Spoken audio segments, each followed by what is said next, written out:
الحمدللہ آج کے اس پروگرام کا عنوان ہے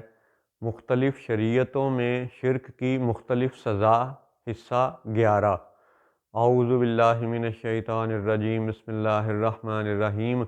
الصلاۃ والسلام علیک یا سیدی یا رسول اللہ وعلی ازواجک و اصحابک و آلک یا سیدی یا حبیب اللہ۔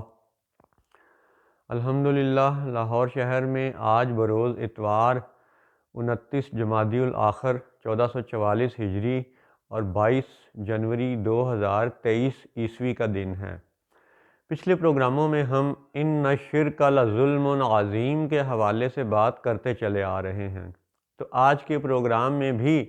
سجدہ آدم ہی سے آغاز کرتے ہیں کہ پہلی بات تو یہ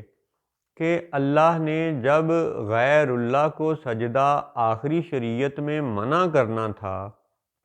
اور کر دیا اور ممنوع ہے، تو پھر سب سے پہلے غیر اللہ کو یعنی سیدنا آدم علیہ السلام کو سجدہ کیوں کروایا؟ یہ ایک اہم سوال ہے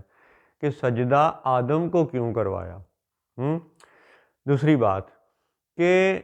سجدہ آدم کا وقت وہ وقت ہے کہ جب ابھی یہ سارا معاملہ کہیں عالم بالا کی کیفیت ہے، اس زمین دنیا پر ابھی کوئی شریعت لاگو نہیں ہوئی، اور جب اس زمین دنیا پر کوئی شریعت لاگو نہیں ہوئی اس وقت بھی عالم بالا کا فیصلہ یہ تھا کہ تعظیم ہوگی تو نبی کی ہوگی۔ تو اب اگر عزت و تکریم اور تعظیم اللہ کے لیے ہے تو پھر غیر اللہ کی تعظیم کیوں کروائی گئی؟ لہٰذا سجدہ آدم نجدیوں کے شرک کے عقیدے کا ویسے ہی رد ہے۔ اور دوسری بات کہ یہ عالم بالا کا فیصلہ اس وقت تھا جب زمین پر ابھی کوئی شریعت نافذ نہیں ہوئی تھی، لہٰذا عالم بالا کا فیصلہ یہ ہے کہ جس نے تعظیم نبی سے انکار کیا اس پر ہمیشہ ہمیشہ ہمیشہ ہمیشہ کی لعنت پڑ گئی، یعنی ابلیس شیطان بنا دیا گیا، مردود قرار پایا، رجیم قرار پایا، جہنمی قرار پایا۔ اور حالت یہ ہے، حقیقت یہ ہے کہ وہ اس کا جرم تکبر تو تھا، تعظیم نبی سے انکار تو تھا، لیکن شرک نہیں تھا۔ لہٰذا عالم بالا کا سب شریعتوں کے نافذ ہونے سے پہلے یا کسی بھی شریعت کے زمین پر نافذ ہونے سے پہلے عالم بالا کا فیصلہ یہ ہے کہ تعظیم نبی کے منکر پر دائمی لعنت ہے، حالانکہ ابلیس کا گناہ شرک نہیں تھا۔ اور پھر یہ بات کہ اس تعظیم نبی کے منکر کو توبہ کی مہلت نصیب نہیں ہوئی۔ اب یہ دیکھیں کہ اللہ تعالیٰ نے حضرت آدم علیہ السلام کو توبہ کے کلمات خود سکھائے، یہ قرآن پاک میں مذکور ہے، اور ان کی خطا کیا تھی کہ وہ بھول گئے تھے بیسیکلی، کہ بنیادی طور پر وہ یہ بات بھول گئے تھے کہ اس فلاں یعنی گندم یا سیب کو نہیں کھانا، اس پودے اس شجر کا پھل نہیں کھانا، وہ یہ بات بھول چکے تھے۔ تو ان کا وہ پھل کھانا بھول تھا، بھول جانا تھا، گناہ نہیں تھا۔ جیسے ایک بندہ روزہ رکھے اور دوپہر کے وقت تک وہ بھول گیا، بھول کے اس نے 2 نوالے لقمے روٹی کے کھا لیے، اچانک اسے یاد آیا کہ اوہ میں نے تو روزہ رکھا ہوا تھا۔ تو شریعت کے احکامات یہ ہیں کہ چونکہ اس نے روٹی کے لقمے بھول کر کھائے، لہٰذا اس کا روزہ ٹوٹے گا نہیں۔ وہ جیسے ہی یاد آیا وہ جتنا منہ میں ہے باہر نکال سکتا ہے نکال دے، جو پیٹ میں چلا گیا سو چلا گیا، اور وہ توبہ کرے اور اس کا روزہ شام تک مکمل کرے۔ اللہ تعالیٰ اس کو مکمل روزے کا ثواب عطا فرمائے گا، کیونکہ اس روزہ دار نے، اس صائم نے جو روٹی کھائی وہ بھول کے کھائی تھی۔ لہٰذا سیدنا آدم علیہ السلام کی وہ بھول تھی، وہ گناہ نہیں تھا۔ اور شیطان ابلیس کا جو عمل تھا وہ بھول نہیں تھی، وہ گناہ تھا، اور اس قدر شدید گناہ تھا کہ اسے توبہ کی مہلت نصیب نہیں ہوئی۔ یہ ہے عالم بالا کا فیصلہ۔ شرک نہیں تھا وہ، ٹھیک ہے، اور وہ ایسا گناہ تھا ابلیس کا کہ جب اس نے اللہ تعالیٰ سے مہلت مانگی تو قیامت تک مہلت مانگ لی، مہلت اس کو مل بھی گئی، مہلت مل گئی، کس بات کی؟ اولاد آدم کو بہکانے کی اس نے بات کی تھی، لیکن توبہ کی توفیق نصیب نہیں ہوئی، ہے وہ پکا جہنمی، ہمیشہ جہنمی، اور اس واقعے سے قیامت برپا ہونے تک کتنا طویل عرصہ ہے، لیکن اسے توبہ کی توفیق نصیب نہیں ہوگی۔ یہ ہے تعظیم نبی کے انکار کا معاملہ۔ اللہ اکبر، اللہ تعالیٰ اپنی پناہ میں رکھے۔ اب جو یہ نجدیوں نے پچھلے 100-150 سال سے ان شرک لظلم عظیم کو پکڑ کر کے مسلمانوں کو ذبح کرنے کا سلسلہ شروع کر رکھا ہے، تو اس کی دھند صاف کرنا بڑا ضروری ہے۔ ہر طرف سکول، کالج، یونیورسٹیاں، ادارے، بہت سے حکمران، بہت سے یعنی قلم والے، قانون والے، ترازو والے، یہ سب جتھا اس وقت وہ بیٹھا ہوا ہے کہ جو صہیونیوں اور نجدیوں کا بٹھایا ہوا ہے۔ یاد رہے کہ سعودی عرب نے سن 2022 میں مئی کے مہینے میں، غالباً 11 مئی کی عرب نیوز کی خبر تھی کہ وہ مکان جس میں لارنس آف عربیہ یعنی colonel Thomas Edward Lawrence, colonel T E Lawrence آ کے ٹھہرا تھا یمبو شہر میں، رائل کمیشن کے ایریے میں، تو ابھی 2022 عیسوی میں سعودی حکومت نے بالخصوص اس مکان کی تزئین و آرائش کو مرمت کیا، اور اخباری خبر یوں تھی کہ وہ جو مکان ہے فیتھ فلی ریسٹورڈ، وہ مکان فیتھ فلی ریسٹورڈ کر دیا گیا۔ اب ان کا فیتھ کس طرف ہے، ٹھیک ہے، کہ کس کے بٹھائے ہوئے ہیں، ان کی اپنی عرب نیوز کی خبر، غالباً 11 مئی 2022 کا عرب نیوز دیکھیے گا۔ Thomas Edward Lawrence, colonel T E Lawrence کو دنیا لارنس آف عربیہ کے نام سے جانتی ہے۔ چلیں اب اپنے موضوع پہ واپس آتے ہیں کہ اس ٹی ای لارنس کے جو بٹھائے ہوئے گروہ ہیں، یہ آل سعود اور یہ ابن عبد الوہاب نجدی، ایک نے مذہبی محاذ سنبھال لیا اور ایک نے سیاسی اور معاشی محاذ سنبھال لیا۔ ان دونوں نے مل کر کے ان شرک لظلم عظیم کا خوب شور مچایا، اور اس شور کا حال یہ ہے کہ خواہ مصر کی جامعہ ازہر ہو یعنی ازہر یونیورسٹی، یا لاہور کی پنجاب یونیورسٹی ہو، ہر جگہ انہوں نے اپنے بندے زبردستی گھسائے اور بٹھائے، ٹھیک ہے۔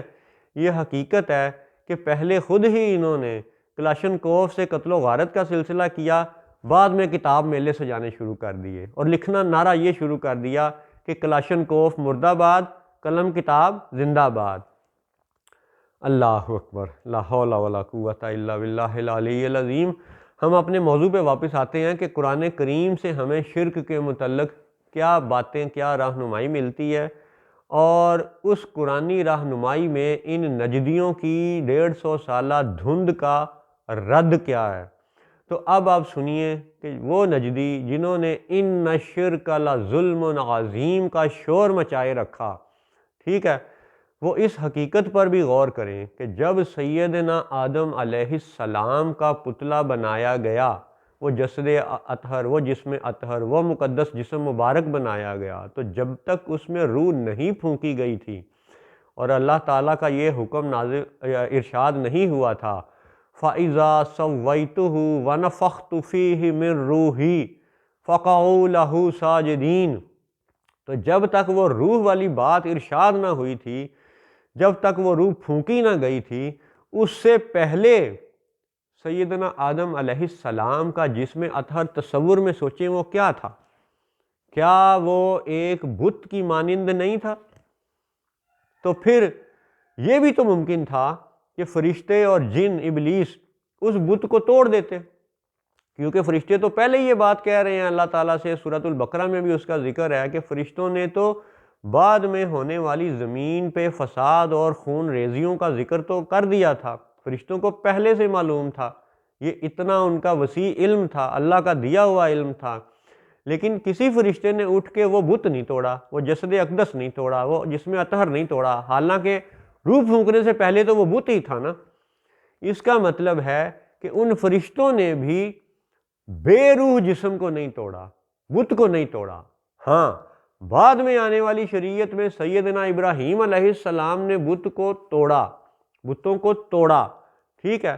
لیکن دلچسپ بات یہ ہے کہ سیدنا ابراہیم علیہ السلام جب اس زمین دنیا پر بستے رہے تو وہ دونوں قبلوں میں آتے جاتے رہے، فلسطین میں مسجد اقصی شریف میں اور مکہ شریف میں خانہ کعبہ شریف میں، ان دونوں جگہ انہوں نے سفر کیا، دونوں قبلوں میں انہوں نے نماز پڑھائی۔ حتیٰ کہ قرآن پاک سے، حدیث پاک اس سے یہ ثابت ہے کہ سیدنا ابراہیم علیہ السلام نے خانہ کعبہ کی تعمیر ثانی کی، یعنی دوبارہ تعمیر کی۔ ثانی کا لفظ آپ یعنی یوں بھی کہہ سکتے ہیں کہ دوبارہ سے تعمیر کیا۔ یہ ذکر ملتا ہے کہ حضرت آدم علیہ السلام کے زمانے میں خانہ کعبہ تعمیر ہوا، پھر طوفان نوح کے بعد بھی تعمیر ہوا، پھر حضرت ابراہیم علیہ السلام کے دور میں تعمیر ہوا، پھر نبی کریم صلی اللہ علیہ وسلم کے زمانے میں بھی اس کی تعمیر و مرمت ہوئی، اور یہ سلسلہ ایسے صدیوں سے چلتا آ رہا ہے۔ لیکن یہاں حضرت ابراہیم علیہ السلام کے بت توڑنے کے حوالے سے یاد رکھیں کہ وہ جو انہوں نے آزر کا واقعہ تھا، اس بستی کے بت توڑے اور اس بستی والوں نے انہوں نے آگ جلا کے حضرت ابراہیم علیہ السلام کو جلانے کی کوشش کی، وہ تو فلسطین اور عراق اور ادھر کے علاقوں کا واقعہ ہے، ٹھیک ہے۔ تو یہ کیا عجب شان ہے، کیا عجب بات ہے کہ جب حضرت ابراہیم علیہ السلام نے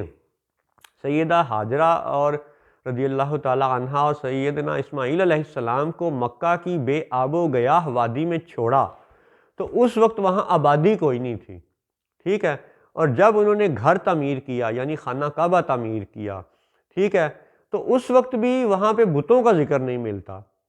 اور اگر کہیں وہ بت ہوتے تو بالیقین حضرت ابراہیم علیہ السلام ان کو بھی توڑ دیتے۔ اگر وہ ادھر مسجد اقصی کے اس آس پاس میں بت توڑ سکتے ہیں تو جہاں انہوں نے خود خانہ کعبہ تعمیر کیا وہاں بت کیسے رہنے دیتے؟ ایک تو یہ بات ہے کہ وہ وادی کہلاتی ہے بے آب و گیا،